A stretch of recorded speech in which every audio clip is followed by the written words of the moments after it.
सभी का अपने YouTube channel DS question classes में आप सभी का दिल से स्वागत करते हैं। तो आज के इस वीडियो में हम लोग यहाँ पर सीखने वाले हैं मेरे दोस्तों कि यहाँ पर गुणनखंड किस तरह से ज्ञात किया जाता है, किसी भी बहुपद का गुणनखंड कैसे ज्ञात किया जाता है। इस वीडियो में शानदार तरीके से हम लोग यहाँ पर सीखने वाले हैं। अगर आप लोगों को ये दिक्कत होती है, परेशानी होती है गुणनखंड कैसे किया जाता है मेरे दोस्तों, इस वीडियो को जरूर देखिए। मैं पूरी गारंटी दिलाता हूँ आपको मेरे दोस्तों, अगर आपने इस वीडियो को शुरू से अंत तक देख लेते हैं तो मैं आपको पूरी गारंटी दिलाता हूँ आपको यहाँ पर गुणनखंड करना आ जाएगा। तो आइए कैसे करते हैं गुणनखंड किसी द्विघात बहुपद का, तो आइए सीख लेते हैं मेरे दोस्तों। ये हमारा क्या द्विघात बहुपद दिया, इसका गुणनखंड करना है। तो मैं आपको यहाँ पर ये तीनों क्वेश्चन है, तीनों क्वेश्चन को आपको हल करके बताऊंगा किस तरह से गुणनखंड किया जाता है। ठीक है, चलिए सीख लेते हैं मेरे दोस्तों।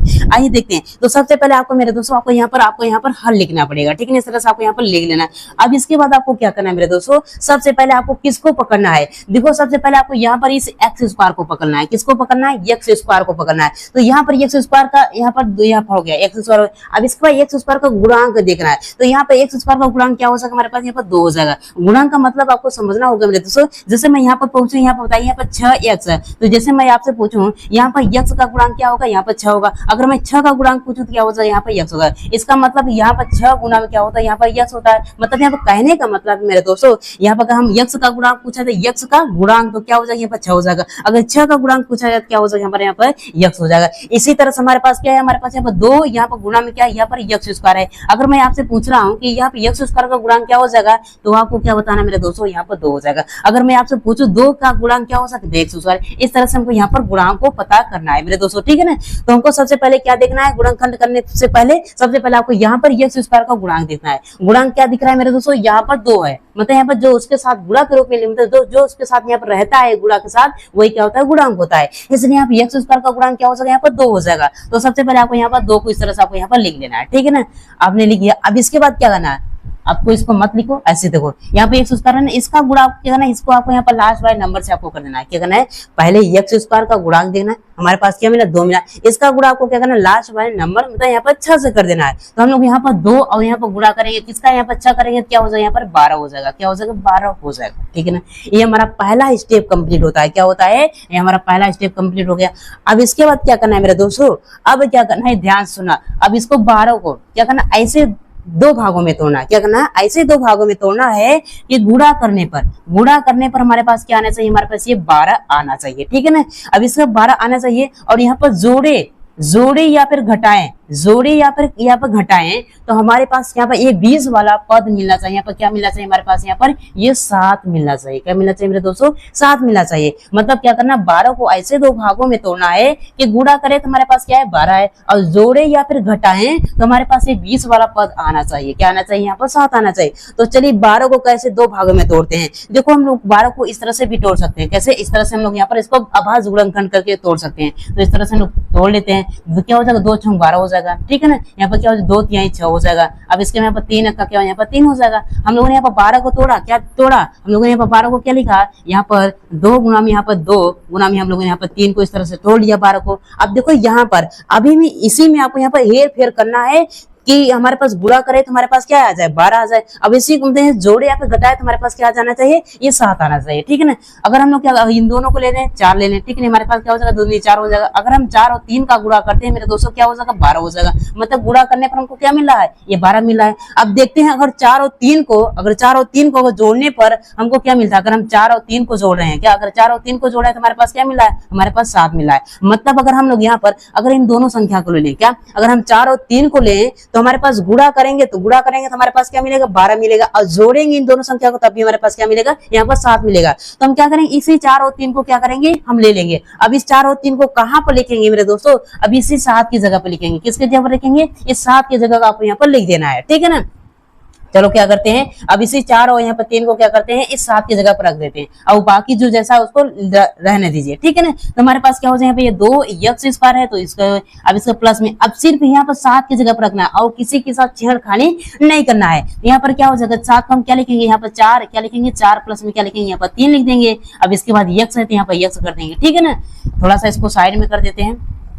ठीक है ना, अब देखो इसको हमारा अभी जरूरत नहीं है, ठीक है ना, हो गया। अब इसका अब क्या है, प्लस में हमारे पास यहाँ पर 6 है, ठीक है ना, कर दिया। अब देखिए मेरे दोस्तों आपको क्या करना पड़ेगा, इस x का गुणा अंदर कर देना है, ठीक है ना। चलो गुणा कर लेते हैं, हमारे पास क्या हो जाएगा, यहाँ पर 2x² हो जाएगा, इसके बाद प्लस यहाँ पर 4 का गुणा x में करेंगे क्या हो जाएगा, यहाँ पर 4x हो जाएगा। अब इसका प्लस यहाँ पर प्लस करेंगे तो यहाँ पर 3 का गुणा x में करेंगे क्या हो जाएगा, यहाँ पर 3x हो जाएगा, इसका प्लस में हमारे पास यहाँ पर 6 है, ठीक है ना, ये हमारा हो गया।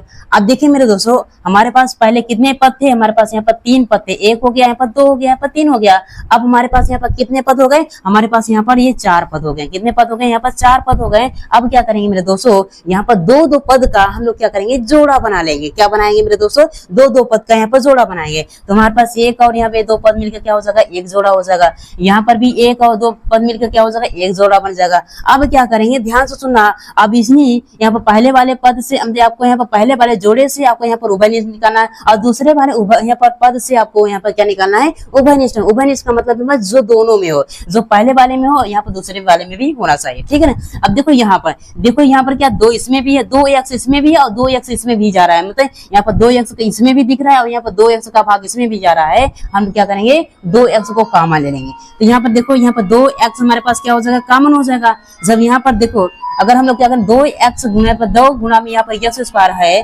अगर हम लोग क्या करें, अगर यहाँ पर 2x मतलब यहाँ पर क्या x² है, मतलब यहाँ पर क्या है, इसको और लिख सकते हैं 2 गुना में यहाँ पर x गुना में क्या हो जाएगा, यहाँ पर x हो जाएगा। जब यहाँ पर 2x को जब मैंने बाहर निकाला तो हमारे पास क्या बचा हुआ है, सिर्फ यहाँ पर x बचा हुआ है। तो यहाँ पर इसके जगह पर क्या बच जाएगा, हमारे पास यहाँ पर x बच जाएगा। अब देखिए मेरे दोस्तों ध्यान से, ठीक है ना। अब इसके बाद यहाँ पर प्लस है तो यहाँ पर प्लस करेंगे। जब मैंने यहाँ पर 4x में से 4x को हम क्या लिख सकते हैं, 2 गुना में हम लोग यहाँ पर x लिख सकते हैं। अब इसके बाद गुणा में क्या लिखेंगे, यहाँ पर 2 लिखेंगे। जब हमने यहाँ पर 2x को बाहर निकाल लिया है तो हमारे पास क्या बचा हुआ है, सिर्फ 2 बचा हुआ है। तो प्लस में क्या हो जाएगा, यहाँ पर 2 बच जाएगा, ठीक है ना। और देखो अब एक बात और ध्यान से देखो, अगर यहाँ पर 2x का गुणा यहाँ पर x प्लस में 2 का गुणा करेंगे तो हमारे पास क्या यही मिलके आ जाएगा, यही आपके पास आ जाएगा। तो ठीक है ना, आपको चेक कर लेना है इस तरह से। अब देखिए, अब इसमें से आपको कॉमन दिखना था, आपको इसमें कॉमन क्या दिख रहा है, देखो यहाँ पर 3 आपको यहाँ पर इसमें भी दिख रहा है और 3 का भाग इसमें भी जा रहा है, मतलब यहाँ पर 3 कॉमन दिख रहा है, 3 उभयनिष्ठ दिख रहा है, ठीक है ना। तो क्या करेंगे हम, तो यहाँ पर 3 को इस तरह से ले लेंगे तो हमारे पास क्या बचा, जब यहाँ पर 3 बाहर निकला तो यहाँ पर सिर्फ अकेला x बचा, तो यहाँ पर x लिखेंगे। अब इसका प्लस करेंगे, 3 का भाग इसमें लगाएंगे, 3 दूनी कितना हो जाएगा, 6 हो जाएगा। तो यहाँ पर क्या हो जाएगा, 2 हो जाएगा इस तरह से, ठीक है ना। अब इसके बाद आपको क्या करना है मेरे दोस्तों, आपको यहाँ पर चेक करना कि हमारा गुणनखंड सही हो रहा है कि नहीं हो रहा है। कैसे चेक करेंगे, जो आपको यहाँ पर देखना है, इन दोनों बॉक्स में आपको यहाँ पर देखना है, अगर सेम संख्या आती, सेम नंबर आता है तो आपको समझ जाना है कि हमारा गुणनखंड जो है सही जा रहा है, ठीक है ना। अब देखो, अब इसके बाद क्या करना है, जो यहाँ पर 2 बार है, जो सिंपली 2 बार है तो उसको क्या करेंगे, 1 बार लिखेंगे, ठीक है ना। तो क्या हो जाएगा, यहाँ पर x प्लस में यहाँ पर 2 का इस तरह से लिख दिया, ठीक है ना। अब इसके बाद क्या करना है मेरे दोस्तों, जो बाहर है जो बाहर है उसको क्या करना है, कोष्टक के अंदर उसको भी बंद कर देना है। इस तरह से आपको लिख देना है, ठीक है ना। यहाँ पर 2x हो जाएगा, इसके बाद क्या है, प्लस है, यहाँ प्लस में 3 है तो 3 कर देंगे, ठीक है ना। इस तरह से हमारा क्या हो जाता है, यही हमारा क्या हो जाएगा, गुणनखंड हो जाएगा। क्या होगा मेरे दोस्तों, इसी को हम लोग यहाँ पर बोलते हैं गुणनखंड। तो आई होप आपको ये समझ में आया होगा। चलिए, अगर आपको यहाँ पर नहीं समझ आया पहले क्वेश्चन से, दूसरे क्वेश्चन को भी सॉल्व करके यहाँ पर देख लेते हैं कैसे सॉल्व करते हैं, ठीक है ना। चलिए, तो आइए हम क्या करते हैं, इसको भी सॉल्व कर लेते हैं, ठीक है। तो सबसे पहले आपको क्या करना है मेरे दोस्तों, सबसे पहले आपको यहाँ पर x² का गुणांक देखना है। क्या देखना है मेरे दोस्तों, x² का गुणांक देखना है। तो आपको यहाँ पर x² का गुणांक क्या दिख रहा है, कुछ दिख रहा है, नहीं दिख रहा है मेरे दोस्तों। अगर कुछ नहीं दिखता है तो हमेशा क्या होता है, 1 होता है, क्योंकि सबका मालिक क्या होता है मेरे दोस्तों, 1 होता है। इसलिए यहाँ पर इस x² का गुणांक क्या हो जाएगा, यहाँ पर 1 हो जाएगा। अब क्या करना, इस 1 का गुणा आपको क्या करना, लास्ट वाले नंबर से आपको कर देना। किससे करना, 8 से। अगर हम लोग क्या करेंगे, अगर 1 का गुणा अगर हम 8 से करेंगे मेरे दोस्तों, क्या हो जाएगा, हमारे पास यहाँ पर क्या हो जाएगा, यहाँ पर 8 हो जाएगा, ठीक है ना। अब क्या करना है, इस 8 को क्या करना है मेरे दोस्तों, ऐसे 2 भागों में तोड़ना है। कैसे, ऐसे 2 भागों में तोड़ना है कि गुणा करे तो हमारे पास क्या है, हमारे पास यहाँ पर ये 8 आना चाहिए। 8 को वैसे 2 भागों में तोड़ो कि गुणा करें, हमारे पास क्या है, 8 है। और यहाँ पर जोड़े यहाँ पर के घटाएं, जोड़े फिर यहाँ पे घटाएं तो हमारे पास क्या आना चाहिए, 20 वाला पद हमारे पास क्या आना चाहिए, यहाँ पर 2 आना चाहिए। तो आइए क्या करते हैं, हम लोग यहाँ पर 8 को ऐसे 2 भागों में तोड़ लेते हैं। देखिएगा, हम लोग यहाँ पर 8 को क्या लिख सकते हैं, 8 को ऐसे भी लिख सकते हैं। क्या लिख सकते हैं मेरे दोस्त, यहाँ पर 4 गुना, यहाँ पर क्या कितना हो, यहाँ पर 4 गुना में यहाँ पर 2 लिख सकते हैं, क्योंकि अगर 4 और 2 का गुणा करेंगे तो हमारे पास क्या 8 हो जाएगा। आइए देखते हैं, ठीक है ना। अब क्या करना है मेरे दोस्तों, अब क्या करना है, ध्यान से देखो। अब हमको यहाँ पर इसमें से निकालना है। देखो अगर हम 4 और 2 का गुणा करें तो हमारे पास 8 मिल रहा है। अब देखते हैं कि जोड़े या घटाने पर हमको क्या है, 2 मिलता है कि नहीं मिलता है। देखो अगर हम क्या करते हैं, अगर हम जोड़ते हैं, अगर हम 4 और 2 को जोड़ते हैं तो हमारे पास क्या हो जाएगा, यहाँ पर 6 हो जाएगा। लेकिन चाहिए कितना हमको, यहाँ पर 2 चाहिए। तो यहाँ पर ये जोड़ने पर तुमको यहाँ पर काम तो नहीं बन रहा है, तो इसको हटा देंगे। अब देखते हैं घटाने पर, अगर 4 में से अगर क्या करते हैं, अगर हम 2 को घटाते हैं तो हमारे पास क्या मिलता है, हमारे पास यहाँ पर ये 2 मिल जाएगा। मतलब हमको यहाँ पर घटाने पर क्या हो रहा है, काम हमारे पास यहाँ पर बन जा रहा है। तो क्या करेंगे मेरे दोस्तों, इसी को हम लोग क्या करेंगे, यहाँ पर ले लेंगे। क्योंकि अगर हम यहाँ पर 4 और 2 का गुणा करेंगे तो हमारे पास क्या आएगा, 8 आएगा। अगर हम 4 और 2 को यहाँ पर 4 में से 2 को घटाएंगे तो हमारे पास क्या मिला है, 2 मिला है। जो यहाँ पर चाहिए तो हमको यहाँ पर मिल रहा है। अब क्या करना है मेरे दोस्तों, अब इसी 4 और 2 को क्या करना है, इसी 2 की जगह पर आपको यहाँ पर रख देना है। सिर्फ 2 की जगह पर रखना है, सिर्फ 2 की जगह पर, ठीक है ना। चलिए रखते हैं। हमारे पास क्या होता है, यहाँ पर ये एक्स स्क्वायर हो जाएगा, प्लस में यहाँ पर क्या हो जाए, 2 की जगह पर हमको क्या रखना है, 4 माइनस में 2। तो क्या हो जाएगा, यहाँ पर 4 माइनस में क्या हो जाएगा, यहाँ पर 2 हो जाएगा। बाहर क्या है, x है तो यहाँ पर x करेंगे, माइनस में क्या है 8 है तो यहाँ पर 8 कर देंगे, ठीक है ना।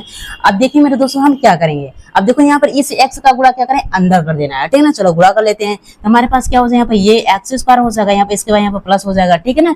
अब इसके बाद देखो यहाँ पर क्या हो जाएगा, अब देखो 4 का गुणा x में करेंगे क्या हो जाएगा, यहाँ पर 4x हो जाएगा। यहाँ पर माइनस है तो यहाँ पर माइनस लगाए। 2 का गुणा x में करेंगे क्या हो जाएगा, यहाँ पर 2x हो जाएगा। और माइनस में क्या हमारे पास यहाँ पर 8 है तो यहाँ पर 8 हो जाएगा, ठीक है ना। इस तरह से अब क्या करना है मेरे दोस्तों, अब देखिएगा, अब देखो पहले हमारे पास कितने पद थे, हमारे पास यहाँ पर 3 पद थे। यहाँ पर 1 हो गया, ये 2 हो गया, हमारे क्या 3 हो गया। अब कितने पद हो गए हमारे पास, यहाँ पर 1 हो गया, 2 हो गया, यहाँ पर 3 हो गया, यहाँ पर 4 पद हो गए। जब 4 पद हो गए हैं तो आपको क्या करना है, 2 पद का एक जोड़ा बनाना है। मतलब 2 पद का क्या करना है, एक जोड़ा बनाना है। तो आपको क्या करना है, यहाँ से लेकर यहाँ पर ये 2 पद हो जाए और यहाँ से यहाँ पर लेकर आपको क्या हो जाएंगे, 2 पद हो जाएगा। इन दोनों पद को क्या करना है, एक का जोड़ा बनाए। तो हम लोगों ने यहाँ पे इसका एक जोड़ा बनाया, इसका एक जोड़ा बनाए। अब क्या करना है, इस जोड़े में से आपको यहाँ पर कॉमन निकालना। कॉमन का मतलब है जो भाग चला जाए पूरी तरह से। अब देखो यहाँ पर x इसमें, यहाँ पर x इसमें भी दिख रहा है और ये इसमें भी x दिख रहा है। तो क्या करेंगे, x को सिर्फ बाहर निकालेंगे, क्योंकि यहाँ पर कुछ दिख नहीं रहा। तो क्या करेंगे, x को बाहर निकालेंगे, क्या बचेगा। जब यहाँ पर 2x था, जब 1x बाहर निकाला तो हमारे पास क्या सिर्फ अकेला x बचा। अब प्लस है तो यहाँ पर प्लस करेंगे, ठीक है ना। तो यहाँ पर ये नहीं है, ठीक है। अब देखो यहाँ पर क्या है, जब x बाहर निकाला सिर्फ यहाँ पर क्या बचा, यहाँ पर 4 बचा हुआ है, ठीक है ना। अब देखो अब इसके बाद हम लोग इस जोड़े में से हम लोग ये निकाल लेते हैं। अब देखो यहाँ पर क्या है, हमारे पास यहाँ पर क्या कॉमन दिख रहा है। देखो यहाँ पर 2 का भाग यहाँ पर 2x में भी जा रहा है और यहाँ पर 8 में भी जा रहा है। मतलब 2 का भाग यहाँ पर 2x में भी जा रहा है और यहाँ पर 8x में भी जा रहा है। मतलब यहाँ पर 2 क्या मिल रहा है हमको, यहाँ पर कॉमन दिख रहा है। तो क्या करेंगे हम लोग, यहाँ पर 2 को कॉमन लेंगे तो हमारे पास क्या बचेगा, यहाँ पर x बचेगा। 2 चौक कितना होता है, यहाँ पर 8 हो जाएगा। तो हमारे पास क्या मिला, यहाँ पर x माइनस में 4। अब आपको यहाँ पर चेक करना कि हमारा गुणनखंड जो है सही हो रहा है कि गलत हो रहा है। तो कैसे करेंगे, तो आपको यहाँ पर देखना है, अगर इन दोनों का मान अगर सेम आता है मेरे दोस्तों, देखो माइनस में है तो यहाँ पर क्या हो जाएगा, यहाँ पर प्लस हो जाएगा। क्या हो जाएगा, प्लस हो जाएगा, ठीक है ना। क्योंकि माइनस माइनस क्या हो जाएगा, यहाँ पर प्लस हो जाएगा। तो यहाँ पर क्या हो जाएगा मेरे दोस्तों, यहाँ पर प्लस हो जाएगा, ठीक है ना। तो आपको यहाँ पर चेक करना है, अगर इन दोनों का मान का सेम आता है तो हमारा गुणनखंड सही जा रहा है। अब देखो यहाँ पर x प्लस में 4 इसमें भी, x प्लस में 4 इसमें भी है, तो हमारा गुणनखंड क्या हो रहा है, सही है। अब क्या करना है मेरे दोस्तों, अब इन दोनों का क्या करना है, जो 2 बार लिखा है, जो यहाँ पर जो है कोष्टक में 2 है, इसको क्या करना है, एक बार कोष्टक के अंदर लिख देना है। तो आपको यहाँ पे लिखना है x प्लस में क्या हो जाएगा, यहाँ पर 4 हो जाएगा, ठीक है ना। अब इसके बाद जो बाहर है, यहाँ पर माइनस में 2 और यहाँ पर x में क्या है, बाहर है, इसको क्या करेंगे, अंदर करेंगे। x माइनस में क्या हो जाएगा, यहाँ पर 2। इस तरह से हमारा क्या हो जाएगा, यहाँ पर गुणनखंड कंप्लीट हो जाएगा।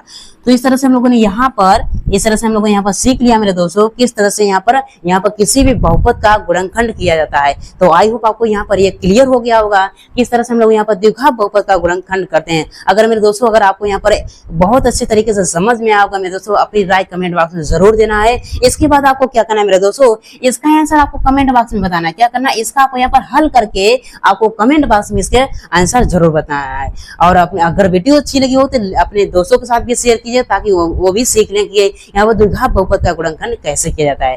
तो आई होप आपको अच्छी लगी वो वीडियो। तो चलिए मिलते हैं एक और नए वीडियो में, तब के लिए जय हिंद, वंदे मातरम।